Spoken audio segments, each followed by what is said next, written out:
Kunjungan Norodom Sihanouk ke Indonesia.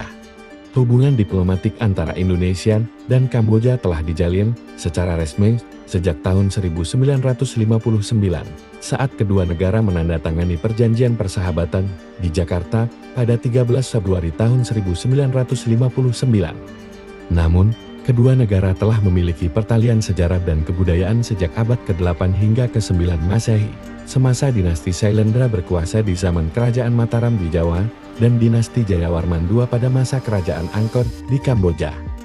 Jayavarman diketahui pernah tinggal di Pulau Jawa pada masa pemerintahan dinasti Sailendra, yang diklaim menguasai Pulau Jawa, Sumatera, dan Jayavarman kembali ke Kamboja untuk menyatukannya setelah terpecah menjadi beberapa kerajaan kecil. Candi Borobudur di Indonesia, yang dibangun pada awal abad ke-9, sering dianggap memiliki ikatan budaya dengan Candi Angkor Wat di Kamboja yang dibangun pada masa dinasti Jayavarman II. Kesamaan antara wayang kulit Indonesia dan Sbek Touch dari Kamboja adalah contoh utama seni yang dimiliki kedua negara. Kedekatan hubungan kedua negara tidak hanya dibangun berdasarkan pertalian sejarah, tetapi juga oleh adanya kedekatan dan persahabatan bersejarah antara pemimpin terdahulu keduanya, yaitu Presiden pertama Indonesia Soekarno dan Raja Kamboja Norodom Sihanouk. Presiden Soekarno pertama kali bertemu dengan Pangeran Norodom Sihanouk, yang kemudian menjadi Raja Kamboja, saat Konferensi Asia Afrika pada tahun 1955. Sewaktu menghadiri Konferensi Asia Afrika di Bandung pada April tahun 1955, bahasa Inggris Pangeran Norodom Sihanouk belum begitu fasih. Bahasa Inggrisnya bahkan terbilang buruk. Pemimpin Kamboja itu lebih lancar berbahasa Prancis karena pernah bersekolah di Lake Echaslob Laubat, sekolah lanjutan Prancis di Saigon kini Ho Chi Minh City, Vietnam. Keterbatasan bahasa Inggrisnya menyebabkan Sihanouk tampak kikuk berbaur dengan pemimpin negara lain. Untungnya Presiden Soekarno seorang ahli bahasa yang ulung. Dia tidak hanya menguasai bahasa Belanda tetapi juga fasih berbahasa Prancis dan Pali.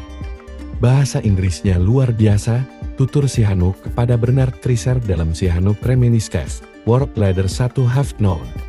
Itulah kali pertama perjumpaan Sihanouk dengan Presiden Soekarno. Mereka bercakap-cakap dalam bahasa Prancis tanpa memakai perantaraan penerjemah.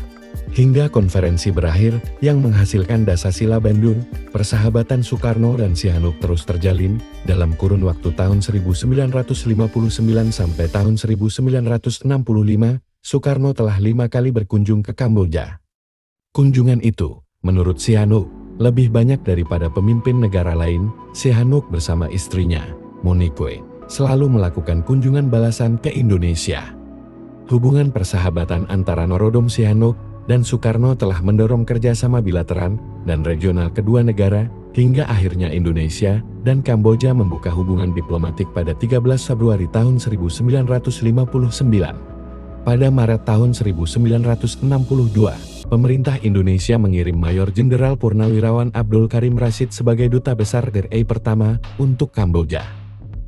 Kedekatan bersejarah antara kedua pemimpin negara ini juga membuat Indonesia dan Kamboja terus mendukung kondisi dan posisi satu sama lain di kancah internasional, termasuk di forum dan organisasi regional dan global. Sejak hubungan diplomatik Indonesia-Kamboja dirintis pada tahun 1959, Indonesia selalu mendukung perdamaian dan stabilitas di Kamboja. Terima kasih sudah menonton. Jangan lupa untuk komen dan subscribe.